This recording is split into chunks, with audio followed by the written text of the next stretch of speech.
સૌરાષ્ટ્ર પટેલ સેવા સમાજ દ્વારા આયોજિત સમૂહ લગ્નની અંદર પગલાં પાડનાર નવદંપતિના માર્ગદર્શનના કાર્યક્રમમાં સૌરાષ્ટ્ર પટેલ સેવા સમાજની જે યુનિવર્સિટી છે એમના વાઇસ ચાન્સલર હમણાં ખૂબ સરસ એનું ઉદ્બોધન થયા કાનજીભાઈ અને એમની આખી ટીમ, તળુક સાહેબ, મારી સાથે પધારેલા દિલીપભાઈ, બંને બહેનો, અહીંયા પેરી હરોરમાં બેઠેલા તમામ વડીલો, બહેનો અને આપ સૌ. એક જગ્યાએ એક ભાઈ પ્રવચન કરવા ઊભા થયા ને ત્યારે એણે પૂછ્યું કે શ્રુગ્ન શ્રોતાજનો, હું તમારો કેટલો સમય લઈ શકું? એટલે પાછળ બેઠેલાએ કીધું કે તમારે જેટલો લેવો એટલો લ્યો, 20 મિનિટ પછી અમે જતા રહેવાના છીએ. આગલી 1 કલાકનું સેશન ગયું. દિલીપભાઈ બોલ્યા, પાછા સાહેબ બોલ્યા, પછી હવે મને એમ થાય કે મારે તો હરિઓમ તત્સત કરીને પૂરું જ કરવું જોઈએ, કારણ કે આમાં લગભગ મોટે ભાગે બધી વાતો આવી જાય એમ. પણ જયશ્રીભાઈને મને તરત જ એક નવો વિષય આપી દીધું કે વાઘાણીભાઈ, છગનભાઈ બોલવા આવે તો થોડીક પોતાની વ્યક્તિગત વાતો સાથે વાતો કરે છે એટલે ગમે એમ. હવે ઉદ્ઘોષકે એમ કીધું કે મારે એનાઉન્સમેન્ટ કરવાનું હતું, મારા વાઈફ સાથે આવ્યા એટલે સારી સ્પ્રિંગ દબાઈ, એટલે જે કંઈ કહેવાનું હોય ન કહેવાય, કંઈક ભળતું જ કહેવાય જાય. આવું ગયા વખતે થયું. બધા બહેનોને મહેમાન તરીકે બોલાવ્યા. એમાં મારી વાઈફને વક્તાના વાઈફ તરીકે એને બોલાવ્યો. હું એવો કોઈ મોટો વક્તા નથી કે હું ક્યાંય પ્રવચન ઠોકવાઈ જતો નથી, સમાજ સિવાય ક્યાંય બીજી વાતો કરવા નથી જતો. હવે મારી વાઈફને લઈને સ્ટેજ ઉપર બેહારી દીધી સાહેબે. હવે મારે પ્રવચન કરવાનું ચાલી એવી સ્પ્રિંગ દબાણી. એનો કંઈ વાંધો નહોતો, પણ ઘરે ગયા પછી એમ કીધું કે આવી બધી આપણી ઘરની વાતો કરવા ત્યાં શું જરૂર હતી? હાડો મને એમ થયું કે મારે બધી એવી વાતો ખુલ્લી નહોતી કરી દેવી જોઈતી હતી એમ. એટલે જયશ્રીબેને મને કીધું, પણ ત્યારે બધી જે વાતો થયેલી એ વાતોના સંદર્ભમાં મારે એટલું કહેવું છે કે અમારા અંકિતભાઈએ એનો વિડીયો બનાવ્યો છે. અમને તો કાંઈ ખબર નહીં, એ કંઈક યુટ્યુબ પર કંઈક મૂક્યો હતો. 45,000 કરતાં વધારે લોકોએ જોયો. ત્યારે મારા ભત્રીજાએ મને કીધું કે બાપુજી, તમારો એક વિડીયો બજારમાં ફરે છે અને ખૂબ લોકોએ જોયો છે. એટલે પછી મેં કીધું કેમ ખબર પડે? એટલે મેં આખું ખોલીને જોયું તો 55,000 પહોંચી ગયું હતું. વાતો તો ગાંડા ગબલા જેવી શું કરી છે તો મને બહુ નહોતી ખબર રહી, કારણ કે અમે તો વક્તા બોલી નીચે ઉતરી જાય, પછી શ્રોતા જાણે ને વાત જાણે. કેટલું અમરીકરણ થાય એનું કંઈ બહુ નક્કી હોતું નથી.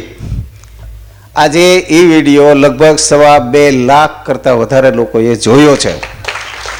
એટલે બહુ સારી વાતો છે એવું નથી, પણ જયશ્રીબેનની વાતને એમાં એવું અનુમોદન મળ્યું કે તમે જ્યારે તમારા જીવનની અનુભવની વાતો લોકોને કરો છો ત્યારે એનું અમલીકરણ થવાની ટકાવારી વધી જાય છે, લોકોની વાત સાંભળવામાં રસ પડે છે. એટલે અહીંયા ભાઈ ચાંચડે પૂછ્યું કે તમારું ફાઇનલ છે ને? તો આ ફાઇનલ કરતાં પહેલાં મારે તમને એક વાત એવી કહેવી છે કે ભાઈ કોલેજમાં ભણી રહીએ ને પછી નક્કી કર્યું કે આપણે કેવું બૈરું લાવવું એમ. આપણે તો ડૉક્ટર થયા, BMS થયા, એટલે પછી આપણે એવું કીધું કે ભાઈ એમાં 10મું ને 8મું 9મું ભણેલા લાવો ને તે સારું થોડો પ્રોબ્લેમ કરતું હતું. ઘણા બધાને એવા એ વખતના અનુભવો હતા, એટલે આપણે નક્કી કર્યું ગ્રેજ્યુએટ તો લાવવું જ તેમ. પણ બીજું તો કે એના ફળિયામાં ઢોર બાંધેલા હોવા જોઈએ, કારણ કે આપણા ફળિયામાં ઢોર જ બાંધેલા છે. સમજાય છે તમને મારી વાત? એટલે ક્રાઇટેરિયા ઓફ સિલેક્શન જે આપણું હોય એ અમારા વખતે થોડીક છૂટછાટ હતી અને થોડીક આમે હતું. પણ તમે જે રીતે પસંદ કરીને જે આગળ વધ્યા છો, વધી રહ્યા છો, વર વધુ તરફની તમારી ગતિ છે, એટલે તમને સૌને ખૂબ ખૂબ અભિનંદન સાથે મારી વાત શરૂ કરું. જનરલી દાંપત્ય જીવનમાં પ્રેમ અને મજા જો તમારે કરીએ થોડું હળવું રહેવું પડે. હું હમણાં એક વિદ્યાદીપ યુનિવર્સિટીમાં જાઉં છું ને, ત્યાં અમારે એક નિર્મલા અને ગિરીશ બે નોકરી કરે. એટલે મને એમ થયું કે લાઈ જરાક આનંદ કરું. આપણે મોટે ભાગે આપણે ઘરવાળાને ક્યાંક ઇન્ટ્રોડ્યુસ કરી, મારા હસબન્ડ છે, વાર હોય તો મારા ફિયાન્સ છે, ફલાણું છે. મેં નિર્મલાને બોલાવીને પૂછ્યું કે તારો વર ક્યાંય ગયો? કેમ ક્યારનો એના ટેબલ ઉપર દેખાતો નથી, કામ નથી કરતો? એ ખૂબ શરમાણી. એને કીધું તારો વર ક્યાંય ગયો એમ. હું એમ કહું છું કે તમે હંમેશા એમ કહેજો કે આ કોઈને પરિચય આપો તો કે આ મારી વહુ છે એમ, આ મારો વર છે. તમને ખરેખર અંદરથી બહુ મજા આવશે. આવી વાસ્તવિકતા સાથેની જિંદગી જીવશે તો મજા આવ્યા કરશે. હું એવું માનું છું કે જો ફળિયામાં ઢોર બાંધેલા હોય અને ગ્રેજ્યુએટ હોય, તમારે સારી સમજણ હોય, અને એ સારા સમજણના ભાગરૂપે જયશ્રીબેને કીધું કે તમે તમારા દાખલા દેવા. સાહેબે ખૂબ સરસ બધી વાતો આગલા સેશનમાં બધી થઈ ગઈ છે, પણ મારે જો કહેવું હોય તો આ 97માં જે થર્સડે થોટનો સાર એક જ છે, સાચું સુખ સમજણમાં છે. અને આ સમજણ ક્યાંયથી બહારથી આવતી નથી, એ આપણી અંદરથી જ આવે છે. પેલી બેને એમ કીધું કે ભૂતકાળની વાતો બહુ કરીને તમે બહુ ત્રાસ ન આપતા કે અમે તો આમ જીવ્યા, અમે તો તેમ જીવ્યા, અમે તો 5 વાગે જાગતા, ઘંટી કરતા, દળણું દળતા. એ તમારો સમય એવો હશે તમે કર્યું, અમારો સમય સારો છે તો અમે સારો રહે. પણ સારા સમયની મૂલવણી કરીને જો આપણું પ્લાનિંગ સાથેનું આયોજન કરશું તો મને એવું લાગે છે કે આપણું દાંપત્ય જીવન ખૂબ સારું રહેશે. અત્યારે ખૂબ નવો શબ્દ ચાલે છે બજારમાં, મારે બ્રેકઅપ થઈ ગયું. ચાલો કેટલાય સમયથી તો સમજાણું કે આ બ્રેકઅપ શું છે એમ. લે ચાલતું હતું બરાબર, પાછું બ્રેકઅપ થઈ ગયું. લગ્ન સંસ્થા એક એવી સરસ સંસ્થા છે, દિલીપભાઈ કીધું એ પ્રમાણે, કે સર્ટિફાઈડ કરી દે છે, એ તમને નોટરાઇઝેશન કરી દે છે. આ થઈ ગયા પછી બ્રેકઅપ ન થવાનું ધ્યાન રાખવાની જવાબદારી તમારી છે, એમાં જ સાચું સુખ છે. બહુ વર્ષો પહેલાં એવું કીધેલું કે પડ્યું પાનું નિભાવી લેવું. આ એક વાત કે આવી કોઈ એક કહેવત કે એવી વાતો છે, એ એક દિવસમાં નથી આવી. જનક રાજાની દીકરી હોવા છતાં સીતા માતાની આખી જિંદગી કષ્ટમાં ગઈ. એ તો એમ કે તમને તમારા બાપાએ કીધું છે મનમાં, તમારી માતાએ વરદાન માંગ્યું છે, મારે એને અરે શું લાગે વળગે, હું તો જનકને ત્યાં જતી રહીશ, તમે 12 વર્ષે આવો ત્યારે તેડવા આવજો. આવું એણે નથી કીધું. આપણે આમાંથી 2 વાતો લઈએ તો એટલું નક્કી કરવાનું છે કે તમે સિલેક્ટ કરેલો પરિવાર જે છે, એ સિલેક્ટ કર્યા પરિવારની તમામ સમસ્યાઓ, તમામ દુઃખ, તમામ સુખ એના તમે હિસ્સેદાર બની જાઓ. ભાઈને વનવાસ આપ્યો છે તો લક્ષ્મણ એમ તેમ હું અરે સમજાઈશ ને મારી વાત. આવી જ વાત એક સરસ મજાની આપણી ધર્મની તમામ પરંપરાઓ કરી છે. ભગવાન શ્રી રામ ચિત્રકૂટ જઈને બેઠા, પાછળ ભરત એને મળવા આવે છે. ત્યારે ભગવાન શ્રી રામ વનદેવીને વિનંતી કરીને એવું કહે છે કે હે વનદેવી, મારો ભાઈ ભરત જે રૂટ ઉપર ચાલે ને, એ રૂટ ઉપરથી તમે કાંટા કંકર દૂર કરી દો, મારો ભાઈ મને મળવા આવે છે. એટલે વનદેવી એમ કીધું કે તો ભરત છે, મહાન યોદ્ધા છે, આવો સમ્રાટ છે, એ એવો તે કેવો સોફ્ટ અને કોમળ છે કે તમે એને કાંટા કંકર દૂર કરવાનું કહો છો. અને જ્યારે તમે નીકળ્યા, સીતા માતા નીકળ્યા, તમારા પગમાં લોહી નીકળી ગયા, ફરફોલા પડી ગયા, ત્યારે તમે ન કીધું એમ. ત્યારે એણે એમ કીધું કે મારો ભાઈ ભરત મને મળવા આવે છે, ત્યારે જો એને ઠેસઈ વાગશે, એને કાંકરોય નડશે, એને કાંટોય વાગશે, તો એ એવું વિચારશે કે મારા ભાઈ રામને કેટલું કષ્ટ પડ્યું છે અને એ દુઃખી થશે. માટે તમે સાફ કરો, મારો ભાઈ આવા સ્વરૂપે દુઃખી નહીં થવો જોઈએ. જો ભાઈ માટેની આપણી આવા પ્રકારની લાગણી થાય તો તમારું દાંપત્ય જીવન ખૂબ સુખી થવાનું છે. આવો જ એક સરસ મજાનો કિસ્સો છે. મોડી રાત્રે માતા કૌશલ્યા જાગતા હતા અને ભરતના વાઈફ એ આંટા મારે છે રાત્રે લગભગ 2 વાગે ટેરેસ ઉપર. એટલે સાસુ એમ કહે છે કે બેટા હવે સૂઈ જાઓ ને, બહુ મોડી રાત થઈ ગઈ છે. ત્યારે એણે એમ કીધું કે આ સરયુ નદીને સામે કાંઠે જે ઝૂંપડીમાં મારા ઘરવાળા એટલે મારા વર, મારા પતિ ભરત જે છે, એની ઝૂંપડીમાં હજી દીવો બળે છે. એનો અર્થ એવો છે કે હજી કંઈક કામ કરે છે, એ જાગે છે, એ જાગે ત્યાં સુધી મારાથી ન સુવાય. આ તમારે કરવાનું છે. આજ તમે તમારા પતિ પ્રત્યેનો એક સુંદર ભાવ જો રાખો કે એના તમામ દુઃખમાં મારું દુઃખ છે, એના તમામ સુખમાં મારું સુખ છે, તો મને લાગે છે કે આપણે ગામમાં કોઈને ક્યાંય પૂછવા જવાનું નથી અને બાજુવાળાને નથી કહેવાનું કે ભાઈ મારે ત્યાં થોડીક માથાકૂટથી તમારું શું કહેવાનું છે. પાંડવો 12-13 વર્ષ વનમાં ગયા ત્યારે કુંતા માતા ક્યાં રહેતા? એ તો ભેગા નહોતા ગયા, એ તો પેલા હોની ભેગા જ રહેતા. બસ આટલી જ વાત આપણે સમજવાની છે કે આપણા પરિવારમાં કોઈ નાનું મોટું સુખી દુઃખી હોય, પછી એ કાકા કાકીના પરિવારમાં હોય, મોટા બાપાના પરિવારમાં હોય, તમારા સગા દેરાણી જેઠાણીનો કાંઈ પણ આવું કાંઈક નાનું મોટું દુઃખદ ઘટના હોય, બસ તમે કૌરવોને યાદ રાખો. પાંડવોને તો પછી કરશું નિરાતે. આ કૌરવો એના મોટાબાને સાચવા હતા. બસ તમે તમારા મોટાબાને કાકીને સંકટ સમયમાં સાચવી લ્યો. દુનિયાભરનું સુખ છે એમાં. આવી જ નાની નાની વાતો તમે કરતા. આપણે બસમાં પહેલાં જતા હતા, મુસાફરી કરતા હતા, એસટીમાં જગ્યા નહોતી મળતી, અને તેથી એક એવો ટ્રેન્ડ હતો, છોકરાવાળી બેન હોય, કોઈ વડીલ હોય, એટલે ઊભા થઈને જગ્યા દઈ દેતા હતા. આ જગ્યા દઈ દેનારા લોકોને 6 કલાક ઊભા રહીને મુસાફરી કરવાનો થાક કોઈ દે લાગ્યો જ નથી. ખૂબ આનંદ જ આવ્યો છે. બસ તમે તમારા થોડાક સુખનું, થોડાક વ્યક્તિગત પ્લાનિંગનું, થોડાક વ્યક્તિગત તમારી ઈચ્છાઓ અપેક્ષાઓ છે એનું નાની કુરબાની તમે આપી દો એટલે તમારા જીવનમાં સુખી સુખ છે.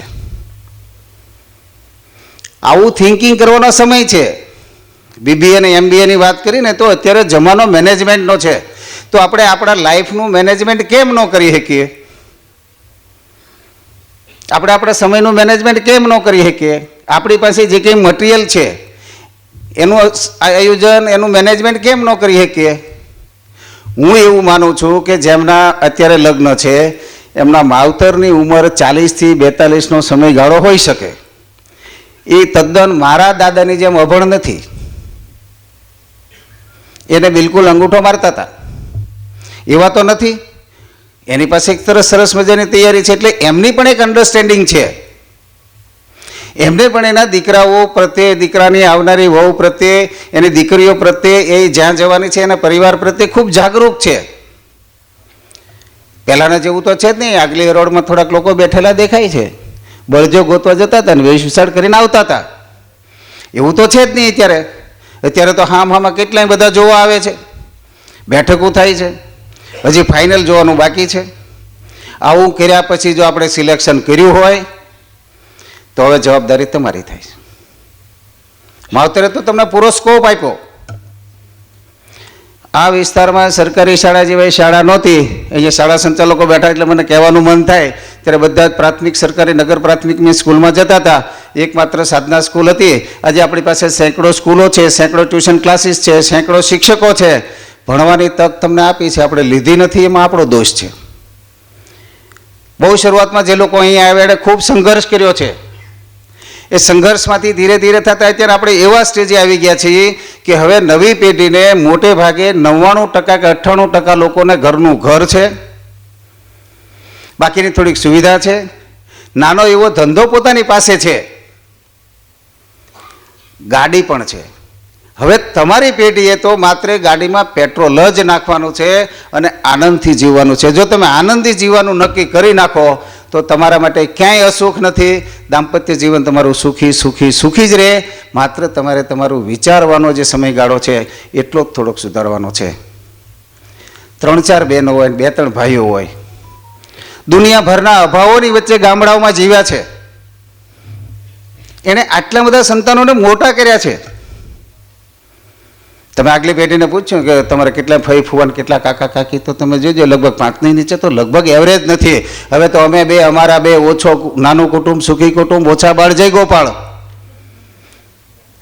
છોકરાને ખબર જ નહીં રે કાકા કોને કહેવાય, માસી કાકી કોને કહેવાય. એમ ફઈ તો જોવા જ નહીં મળે. અને હવે ત્યાર પછીનો ટ્રેન્ડ તો એવો થઈ ગયો છે કે હવે તો મારે મેરેજ જ નથી કરવા. હું એમ કહું છું કે આ બધાની વચ્ચે જે રહ્યા છે અને જીવ્યા છે એની તમે થોડીક નજર સામે રાખો. 5 ભાઈઓ છે. 5ને મોટા કરવામાં કેટલી મહેનત કરી છે, કેટલું હાર્ડવર્ક કર્યું છે, કેટલું ખેતીના કામ હતા, કેટલા ઢોરા હતા, 4-4 બળદિયા હતા. એને કોઈ દિવસ એના જીવનમાં અભાવ આવ્યો જ નથી. અને આપણને તરત જ અભાવ આવી જાય છે. આપણને તરત જ એમ થાય કે ના ના, આ તો બરાબર નથી. એમ અને છાપામાં આવે. કાનજીભાઈ અમે ભેગા થાય ત્યારે ખૂબ ચિંતા કરીએ કે ચાલો આનું શું થાય. આપણે કેમ એટલા બધા આળા થઈ ગયા છીએ કે ખાલી પિયર જવાની ના પાડે તે એસિડ પી જાય. મુદ્દો એટલો છે કે જો આપણી આગલી પેઢી સમજણી હોય, આપણી પાસે વ્યવસ્થા હોય, આવો સરસ સમાજ હોય, આવા સમાજના નીતિ નિયમો અને બંધનો હોય, આપણે કોઈને કોઈ રીતે બાઉન્ડ છીએ, બંધાયેલા છીએ, આપણી એક મર્યાદાઓ છે સાચું ખોટું મોડું કરતા સુધીમાં, તો હું એમ કહું કે હવે આપણે આવું કેમ ન વિચારીએ કે માણસના જીવનનું કેટલું મહત્ત્વ છે. માનવ જીવન તરત મળ્યો નથી. કેટલી યોનિન કેટલાય ફેરાની વાર્તાઓ આપણે ધર્મમાં શીખ્યા છીએ ને જોઈ છીએ.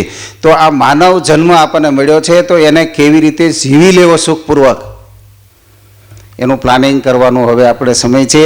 એમાં BBA કે MBA કદાચ ન થાય તો પણ દરેક વસ્તુમાં સુખ શોધવું એ આપણી પહેલી ફરજ છે અને એ સમજણથી જ આવે છે.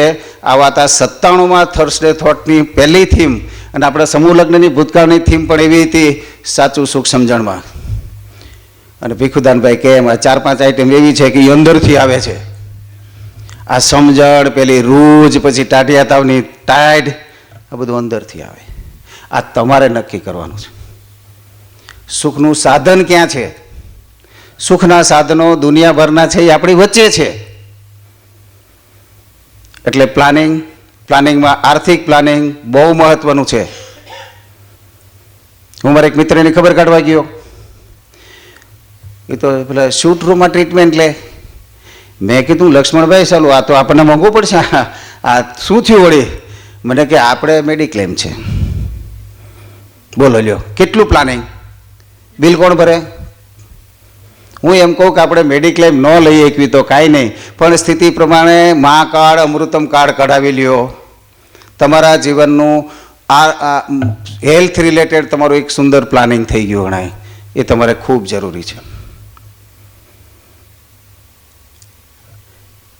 મેડિક્લેમ અને હેલ્થ બાબતમાં આપણે કોન્શિયસ જરાય નથી. પેલી PSI બેને કીધું કે આપણે વાંચતા જ નથી, આપણે એને કેર જ લેતા નથી. અહીંયા થોડા લોકો વધારાના બેઠા છે, માત્ર 9 દંપતીઓ. તો હું કહેતે ખરો કે તમારે તમારા જીવનમાં હવે પછી કેવી રીતે આગળ વધવાનું છે. ઈશ્વરે, પ્રકૃતિએ, સૃષ્ટિએ તમને, આપણને સૌને ખૂબ મોટી એક જવાબદારી આપી છે. આ સૃષ્ટિ એમને નથી ચાલતી, એના સર્ટેન નિયમોને આધારે ચાલે છે. એ બધું ચોક્કસ એણે ગોઠવેલું છે. એક વનસ્પતિ ઊભી થાય છે, સમય થોડોક થાય છે એટલે એને દાણા અનાજ પાકે છે અને પછી છોડ સુકાઈ જાય છે. માણસ જન્મે છે, પશુ જન્મે છે, જન્મ્યા પછી એક સર્ટેન એજ થાય ત્યારે એ પોતાની જાત જેવી જાતને રિપ્રોડક્ટ કરે છે, ઉત્પન્ન કરે છે. પછી વૃદ્ધાવસ્થા આવે છે અને ગુજરી જાય છે, મૃત્યુ નિશ્ચિત છે. આવી એક વિશિષ્ટ જવાબદારી આપણને આપી છે કે આપણે જન્મ્યા એટલે આપણે મોટા થવાનું, મોટા થયા પછી આપણી જાત જેવી જાતને રિપ્રોડક્ટિવ કરવાની, ઉત્પન્ન કરવાની, સૃષ્ટિનું સંચાલન કરવાનું. સૃષ્ટિના નિયમને જાળવી રાખવા માટે જ આપણે ભેગા થઈએ છીએ, માટે જ આપણે પરણીએ છીએ, માટે જ એકબીજાના સહવાસમાં આપીએ છીએ, માત્ર જ રીજનરેટ કરવા માટે. આ બહુ પાયાની વાત છે. આ વાતને આપણે ખૂબ ઢાંકી રાખી છે, એને ખૂબ ઓપન હાર્ટેડ ક્યારેય જોઈ નથી અને ક્યારેય આપણે સ્વીકારી નથી. સુખનું સાધન છે. શરીરમ આદ્યમ ખલુ સુખ સાધનમ. શરીરના આ સાધનને સારી રીતે જો આપણે સમજી શકીશું તો મને એવું લાગે છે કે સુખી સુખ છે. અંગત પળો તમારા જીવનમાં આવે છે, એ માણવા માટેનું એક સર્ટિફિકેટ તમને મેરેજથી મળે છે. એને કેવી રીતે માણવું એનું પ્લાનિંગ પણ એટલું જ જરૂરી છે. આ થયા પછી તમારું નવું બાળક અવતરવાનું છે, એ ખૂબ સારું અને સુખપૂર્વક જીવે એના માટેનું તમારે પ્લાનિંગ કરવાનું છે. કન્યા બોન્ડ લેવા જતાં કેટલાય નહીં જોયા છે, હોસ્પિટલના બિલ ઓછા કરવા માટે કેટલાય નહીં જોયા છે. આપણે આપણું પ્લાનિંગ કરી દઈએ તો મને એવું લાગે છે કે જે દુઃખના જે ક્રાઇટેરિયા ક્યાંક ક્યાંકથી આવે છે એમાં કંઈક આપણે ઓછું કરી શકીએ. એટલે આનું એક મેનેજમેન્ટ આપણે 100% કરવું જોઈએ. એક બે નાની મને રોગની વાત કરવી છે. જ્યાંથી દુઃખનો પ્રાદુર્ભાવ થાય છે ત્યાંથી દુઃખ બહાર આવે છે. એક સામાન્ય સ્થિતિ છે, 2-5 વર્ષ દાંપત્ય જીવનને થઈ ગયા, સંતાન થતું નથી, એટલે ઘરમાં મોટી ભાગે માથાકૂટ ચાલુ થાય અને સાસુનો એમાં વધારે કકડાટ આવતો હોય. મેડિકલ સાયન્સની રીતે વોટ ઇઝ ધ પ્રોબ્લેમ, શું કરી શકાય, શું પ્રોબ્લેમ છે, કેવી રીતે કરેક્ટ કરી શકાય. અને આજે તો IVF સેન્ટરો ખૂબ નીકળ્યા છે. ધારો કે મારું કહેવાનો મતલબ એમ છે, પણ કોનો વાંક છે એ વાંક જાણ્યા વગર વહુઓનો જ વાંક હોય, ફિમેલનો જ વાંક હોય, એ વાત ઉપર આગલા કેટલાય વર્ષ સુધી લોકોએ ખૂબ દુઃખ ભોગ્યું છે. સુખ ભોગવવા માટે તમારે દુઃખને આઘું અડસેલું હોય તો આવી બધી નાની નાની બાબતોની કેર લેવી પડશે. અમારે ત્યાં આયુર્વેદમાં ખૂબ સરસ ગર્ભ સંસ્કારનું કામ ચાલતું હતું. હવે હું નથી એટલે કેમ ચાલે છે એમ કહી શકું. પણ ત્યાં બે ચાર કપલો એવા આવેલા અને એણે એવી બધી વાતો કરેલી કે હું ને મારા પત્ની આ રીતે રહીએ છીએ, આ રીતે પ્લાનિંગ કરીએ છીએ અને બાળકના આવતા પ્લાનિંગમાં અમે 1 વર્ષથી કોન્શિયસ છીએ અને ત્યાર પછી અમે ગર્ભ સંસ્કાર કરાવવા આવ્યા. આખું પ્લાનિંગનો વિષય છે. જયશ્રીબેને કીધું બહુ વાત તો ન કરે, પણ મારા દીકરાના મિસિસના કન્સીવ થવાના સમાચાર મને રાજકોટ અમને મળ્યા. અમે 2 જણા ત્યાં રહેતા હતા મજાથી. આગલું તો જોઈન્ટ ફેમિલીમાં કેટલાય વર્ષ કાઢ્યા પછી બે બહાર નીકળ્યા ત્યારે બધાએ એમ કીધું કે છગનલાલ હવે તમારી જિંદગી ખરેખર ચાલુ થઈ છે, અત્યાર સુધી તો તમે આમ જીવ્યા.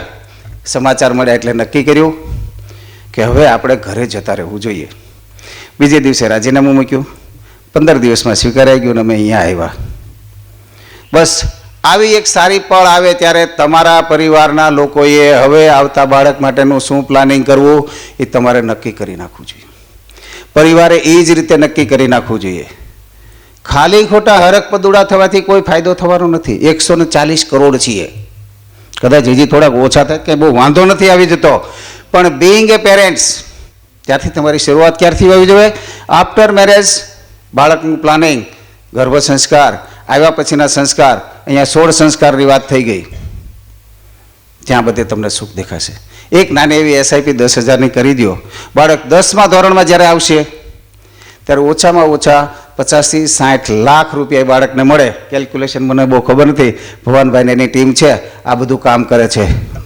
નાણાકીય પ્લાનિંગ, બચત કરવાની ખૂબ જરૂર છે. હું તમને પાછી મારી એક વાત કરું. રિટાયર્ડ થયો, ચાલો રિટાયર્ડ થયા પછી એમ થયું કે હાલો રિટાયર્ડ થયા પછી કરશું હું. એટલે કાનજીભાઈ ધડુક સાહેબ પછી પાછું 2-4-5 દિવસ પછી કોરોના તો ઓનલાઈન એક કાર્યક્રમ રાખ્યો. 70-80 લોકો મારા બધા મિત્રો જોઈન્ટ થયા અને મને રિટાયરમેન્ટની શુભકામના આપી. પછી મને કહે વાત તો આડી બરાબર, પણ હવે કાલ પછી આપણે કરવું શું એમ? રિટાયર્ડ તો થઈ ગયા પછી કે મારા દાદા વડલે બેહતા હતા કતારગામને, મારે એની ભેગા જ બેહવા જવું પડશે એમ. પછી ત્યારે કાંતિભાઈ મારાકડા બોલ્યા તો સાહેબ શું પ્લાનિંગ છે? એટલે મેં કીધું બહુ સરસ રીતે 2-4 જગ્યાએ બેસાય એવા ઓટલા છે. એમાંનો એક ઓટલો કેળવણી મંડળ છે, એક સૌરાષ્ટ્ર પટેલ સેવા સમાજ છે અને ત્રીજો ઓટલો આપણો સૌનો ભેગો થયેલો એક પરિવાર છે. તો આવું તમારું આપણું એક પ્લાનિંગ હોય એવું નક્કી કરવું પડે. પણ સલામતી ક્યાં આવી? રિટાયર્ડ થયા એટલે કાનજીભાઈ 1 લાખ રૂપિયા પેન્શન આવે છે. લાખ રૂપિયાની પેન્શનથી બહુ સેટિસ્ફેક્શન થયું એવું ન થયું, પણ પછી નિયમ જાણે ત્યારે ખબર પડી કે તમે ગુજરી ગયા પછી 1 મહિનાનું પેન્શન વધારે આપે. એટલે છોકરાને બોલાવ્યો કે હું ગુજરી જાઉં ને પછીનું જે છેલ્લું પેન્શન આપે છે ને એ સાલા મારો દાડો કરવાનું આપશે, એટલે તું દાડો કરી નાક જમાડજે, એમને જવા દેતો નહીં મને. આટલી હળવાશથી જીવન જીવો, તમને સેફટી, સિક્યોરિટી મહેસૂસ કરી. અમે એને કીધું તારથી થાય એટલું કર, બાકી હું તારી માં જ્યાં સુધી જીવી છે ત્યાં સુધી ઘર ખર્ચનો પ્રોબ્લેમ નથી, તો સરકાર દીધા જ રાખશે. That is the security. Security થઈ, મજા આવી ગઈ, કાંઈ વાંધો નહીં. તમારા જીવનમાં આર્થિક સિક્યોરિટી બહુ મહત્ત્વની છે. પૈસો પરમેશ્વર નથી, પણ કદાચ વ્યાખ્યા કરવા જઈએ તો એની કરતાં જરાય ઉતરતો પણ નથી. માટે એનું પ્લાનિંગ તમારે અત્યારથી કરી રાખવાનું છે. મોટાભાગના બધા સોશિયલ પ્રોબ્લેમ્સ આપણા જે અત્યારે ઊભા થયા છે, આટલું એજ્યુકેશન કર્યા પછી 75 વર્ષના આપણા આ પ્લાનિંગ પછી જે અત્યારે આપણે ખોટે રસ્તે ગયા, થોડાક શોર્ટકટ લીધા, થોડાક ડાયરેક્ટ થઈ ગયા, થોડાક ઉતાવળા થઈ ગયા, ઝડપ કરી ગયા, આ બધાનું કારણ આર્થિક સ્થિતિ છે. આગલા સેશનમાં સાહેબે કીધું કે તમામ સ્વતંત્રતાની જનેતા માતા એ આર્થિક સ્વતંત્રતા છે. સ્ત્રી પોતે જો આર્થિક રીતે સ્વતંત્ર થાય ત્યારે જ એને સાચી સ્વતંત્રતા મળી છે. અત્યારે બહેનોને મળી સ્વતંત્રતા, સંખ્યામાં તમારી ઘટ પડી એ છે. અત્યારે છોકરીઓની સંખ્યા ઘટી ગઈ એટલે સ્વતંત્ર મળી છે. જેવી છે કાંઈ વાંધો નહીં, અમને ધ્યાનમાં આવી ગયું છે, તમને ધ્યાનમાં આવે તો આપણે તો આગળ વધવું છે. આ સ્થિતિ આવી. કેવી વહુ મળશે એ પ્રોબ્લેમ થયો, અને પહેલાં વહુ નહીં હતું કેવી હાહુ મળશે એવો પ્રોબ્લેમ છે. આવું પાછું કેમથી તમને કહું, પેલા આમ ઘંટી દળતા હતા ને બિચારી થાકી પાકી ઘંટી દળતી દળતી ઊંઘી જાય. ઓલો બાજરો આમ ઓરવાનો હોય ને તો ભૂલાઈ જાય ને ઊંઘી જાય. એટલે હાહુ એ બાજરાના વાસણની જગ્યાએ કોલસા મૂકી દેતા હતા, એટલે મડે ને ત્યાં તો ઓહ જાગી જાય. આટલી ખડૂસ તો ન કહે, પણ આટલી સાસુનું આવું સામ્રાજ્ય હતું.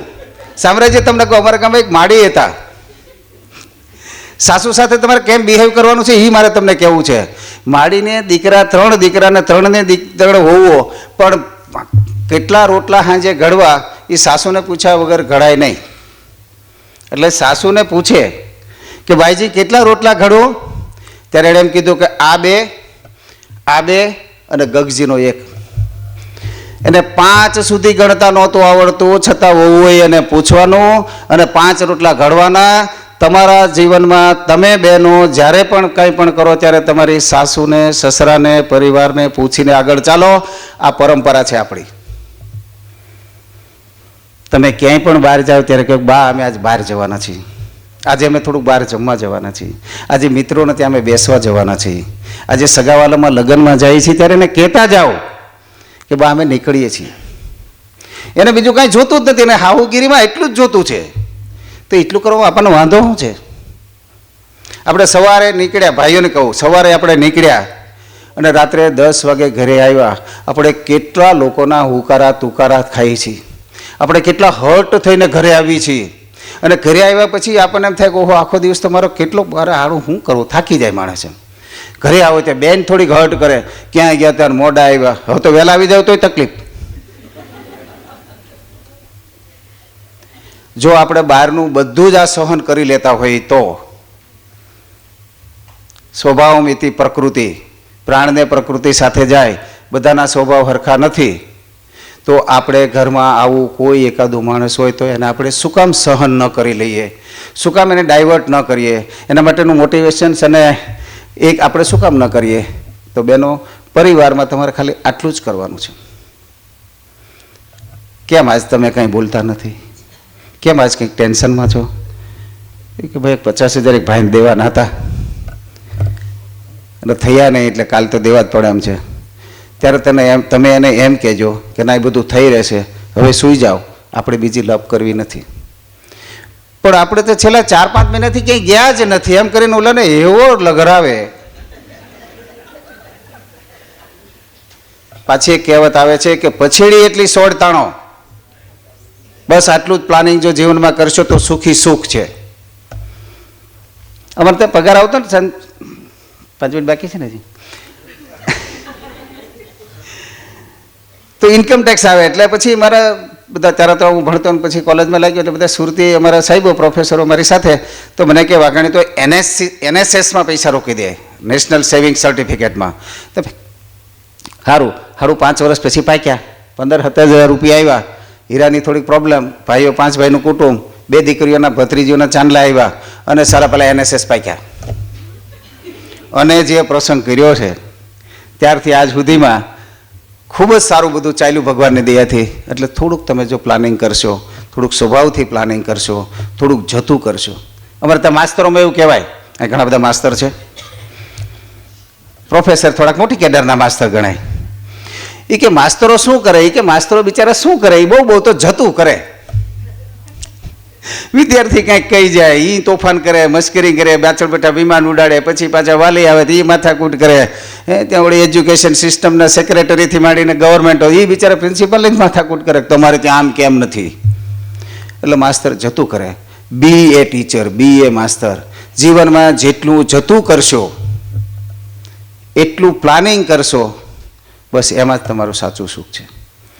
આપણે 70 વર્ષ થઈ ગયા પછી આપણે કંઈ એવા અણઘણ નથી, જડ નથી, આપણે એવી જડતામાં નથી જીવતા કે આપણામાં એક ફ્લેક્સિબિલિટી ન આવે, આપણામાં બાંધછોડ કરવાની ન આવે, આપણામાં કોઠાહૂજ ન આવે, એવું તો નથી.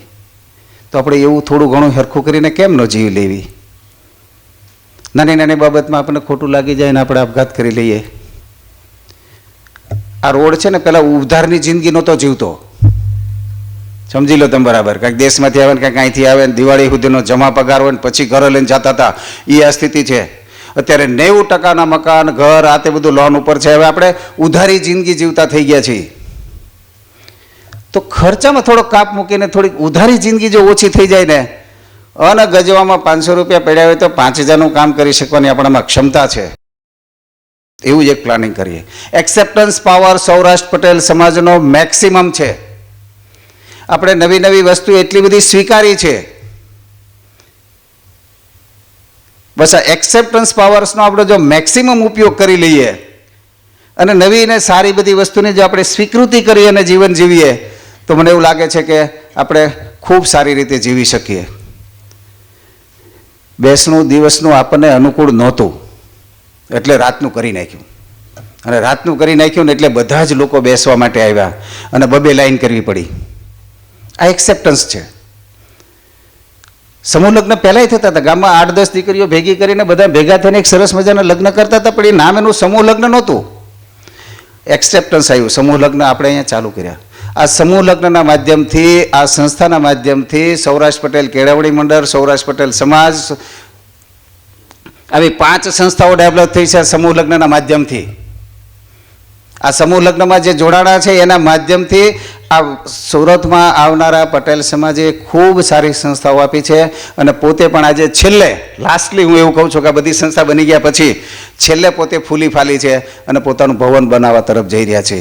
આ તમે જેટલા સમૂહ લગ્નમાં જોડાણા છો એ એક માધ્યમ બન્યા છો, એટલે તમને ખૂબ અભિનંદન આપવા પડે એવી પરિસ્થિતિ છે. અને કાનજીભાઈ કીધું એમ મારી એક છેલ્લી વાત કરી લઉં કે જેમ જેમ આપણે ભણતા ગયા તેમ તેમ આપણામાં સમજણ ઘટતી ગઈ. ભણ્યા પછી ખૂબ સુખ આવશે એવી આપણા દરેકના મનમાં ભાવના હતી. એ ભાવના મરી પરવાળી. છાપામાં 3 થી 4 કે 5 સમાચાર એવા આવે છે કે જે આપણને ગમતા નથી. 8-10 વર્ષ પહેલાં સાહેબને અમે બધા ભેગા બેસતા ત્યારે કહેતા કે હજી આપણા સમાજમાં આ બાજુવાળા ફોટામાં દેખાતો દીકરો અમારા કયામાં નથી, એની સાથે કોઈ વ્યવહાર કરવો નહીં, એવા મેસેજ પહેલાં નહોતા આવતા. એ હવે આવતા ચાલુ થયા છે. મેન્ડ્રેક્સથી માંડીને બાકીના બધામાં નામ આવતા થયા છે. એ મારા ભાઈઓ, આપણે ભલે થોડી ધીમી સ્પીડે જીવન જીવીએ પણ ખૂબ સુખરૂપ જીવીએ, અને આ બધાના શોર્ટકટમાં આપણે ન પડીએ. અને આપણા સમાજની એક ગરિમા છે, આપણા સમાજના એક સર્ટન નિયમો છે. આપણે 18 વર્ણનું ધ્યાન રાખનારા છીએ. કાકર અને કોયલી બાકીના લોકો સાથે આપણી કમ્પેરિઝન ન થઈ શકે, ન જ થઈ શકે. રાત દિવસ 18 કલાક મહેનત કર્યા પછી આપણે 18 વર્ણનું પેટ ભરનારા માણસો છીએ. એટલે આપણે આપણી સમાજની ગરિમા સતત જળવાઈ રહે અને એના માટેનો આપણો પ્રયત્ન રહે. કાનજીભાઈનો આ જ પ્રયત્ન છે. માટે 97મો થર્સડે થોટ ચાલ્યો છે. આગલા સમૂહ લગ્નને પણ એ થોટ સાથે જ આપણે આગળ વધ્યા છીએ. પ્રાઇવેટ યુનિવર્સિટી તો પ્રોવોસ્ટ કહેવાય, ગવર્મેન્ટ યુનિવર્સિટી તો વાઇસ ચાન્સલર કહેવાય. આપણી તો આ સેમી ગવર્મેન્ટ જ છે. એટલે આ બંનેનું ભેગું કરીએ તો પણ આવા સારા વિચારોથી જ આપણે જીવી શકીએ છીએ. સારા વિચારોથી આપણે સુખ પામી શકીએ છીએ. હેલ્થથી, બચતથી માંડીને ઘણા બધા ક્રાઇટેરિયા છે. આ બધી વાત અહીંથી કહેવામાં આવે અને આપણને ખબર પડે એવા આપણે અણસમજણા કે અજ્ઞાન નથી, પણ માત્ર એનું અમલીકરણ જરૂર છે. બજારમાં, મલ્ટીમીડિયામાં, સોશિયલ મીડિયામાં જ્યાં જાઓ ત્યાં દુનિયાભરનું ઇન્ફોર્મેશન છે. આ ઇન્ફોર્મેશન એટલે માહિતીથી ભરેલું છે. એ માહિતીને જો તમે લઈ આવો તો એમાંથી ઇન્ટેલિજન્સી આવશે, એમાંથી તમારી વસ્તુઓ આવશે. પણ એનું ફાઇનલ અમલીકરણ કરો ત્યારે એમાંથી વિઝડમ આવશે. વિઝડમ એટલે ડાપણ. તમારું જીવન ખૂબ ડાપણથી ભરેલું રહે. ખૂબ ડાપણપૂર્વક જીવન જીવો. એ ડાપણનું આઉટપુટ જે કંઈ એક્સ્ટ્રેક્ટ છે, જે ફાઇનલ પ્રોડક્ટ છે, એ સુખી સુખ હો એવી આપ સૌને શુભકામના સાથે મારી વાત અહીંયા પૂરી કરું છું. મને કાનજીભાઈ બીજી વખત અહીંયા ઊભો થઈને 2 શબ્દો માર્ગદર્શન આપવા માટેની વાત કરી, તો એ વાત કરવા મને તક આપી એટલે આપ સૌનો ખૂબ ખૂબ આભાર. તડુક સાહેબ મને કે તમે આવતીકાલના વક્તા છો. મેં કીધું હું તો ટ્રસ્ટમાં છું ને ટ્રસ્ટી છું. મને તમે એક સોંપેલું એક નાનું કામ છે, એમાં તમે આટલું બધું ક્યાં કહો છો. એટલે ફરી વખત સમાજ અને સમાજના સૂત્રધાર કાનજીભાઈ સહિત બધાનો ખૂબ ખૂબ આભાર મારી વાત પૂરી કરું છું. જય હિન્દ.